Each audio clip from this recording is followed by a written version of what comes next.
Chapter 16, Searching for Bobby Phillips. I think Mom is nuts. When the lady from Children and Family Services stops talking to Mrs. Trent, she gets in her car and drives away. Then Mom has this frantic phone conversation with Aunt Ethel, and the second she hangs up, she starts barking orders at me. Robert, clean up your room. Put all your clothes away. Put all your books back on the shelves. Pack up your trumpet and put it on your closet shelf. Get your toothbrush out of the bathroom and put it with the cleaning supplies under the sink, and toss your towel from this morning down the back stairs. Make your bed and be sure your electric blanket is turned off. Make your room look like no one has been there for days. Now move it. And then she runs into the kitchen and starts washing the breakfast and lunch dishes like a maniac, doing them by hand and stacking them away instead of putting them into the dishwasher. I'm halfway done with my room when Mom yells up the back stairs at me. Bobby? Think carefully. Did you send any emails or AOL messages since Wednesday? I think, then holler back. Nope, I talked to Alicia on the phone a couple times, but that's it. Good. As soon as you're done, I want you to run down to the laundry room and get all the rest of your clothes. Fold the dirty ones neatly and put them away in your drawers, too. Hurry.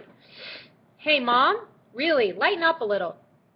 Bobby, I don't want any discussion. If I'm wrong about this, then that'll be wonderful. But for now, keep working. I think Mom is crazy until 40 minutes later when the lady comes back. Her blue sedan stops at the curb, and then 2 Chicago cop cars pull up behind her. 3 officers get out, 2 men and a woman. Miss Paget is at the door with the officers, and after Mom reads the search warrant, she walks into the den and calls Dad and then our lawyer, Charles Clark. Mr. Clark arrives in 5 minutes, but he doesn't do anything except read the warrant and tell Mom that everything's in order. What's this all about, Emily? Mrs. Paget is standing right there, so Mom says, Nothing, Charlie. It's about nothing, and I'll call you later, okay? Thanks a lot for coming so quickly. And the lawyer shakes his head, smiles, and leaves. Mrs. Paget is enjoying herself. This is round 2, and Mom is getting beat up good. The 3 police officers fan out. 2 go up, and 1 stays down with the social worker. I follow the man and woman who go upstairs. They open the doors to all the rooms, figure out right away which one is mine, and then go in. And I'm glad Mom is so smart. She called this one right. My room looks empty, cleared out. They open the closet, they open every drawer, they look under the bed. I'm out in the hall watching. They're being careful, not trashing the place, not making a mess, which is good. My room's neater than it's been in about 3 years, and I don't want to have to clean it up again. They go to the hall bathroom. No toothbrush, no wet towels. There's a comb by the sink, but they don't focus on it. They check every room, every closet, every cabinet. They open every drawer. They shine their long black flashlights into every space big enough to hide a kid about my size. They trudge up the attic stairs, poke around, and then track dark dust onto the hall carpet when they come down again. When they're done, I follow them down the back stairs to the kitchen, but I don't go on down to the basement with them. In the den, Mom is sitting at the desk doing her best to ignore the suit woman. But the lady is pushing. Mrs. Phillips, I must insist that you tell me where in Florida you have sent your son. Failure to freely offer information will not be viewed favorably. Mom isn't even trying to smile now. The terms of your search warrant are quite clear. You have permission to make a superficial survey of the premises in order to see if my son is here, which, as I had already told you, he is not.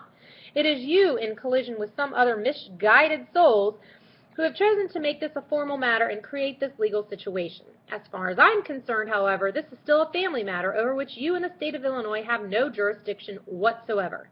I am not under any obligation to tell you one thing more. I already told you that he has gone to Florida to stay with a relative while he recovers from a recent illness. We are withdrawing him from school, which we have every right to do, and I have nothing more to say. Maybe you can comment on this. Your neighbor, Mrs. Trent, tells us that while you and your husband were in the hospital, a person referred to as Aunt Ethel was here taking care of Bobby. Is that true? Mom's annoyed about Mrs. Trent getting involved, but she says, yes, that is correct. And this is the same Aunt Ethel whose telephone number is on the list on the wall by her kitchen telephone? After a pause, Mom says, yes. She's mad at herself for not taking that list off the wall. I can see where Mrs. Paget is going, and so can Mom. Since I notice that this Aunt Ethel is the only person on your list with a South Florida area code, I know you won't mind if we give her a call just to see if Bobby is there. And if he does happen to be there, then my agency will exercise our reciprocal child protection agreements with the state of Florida.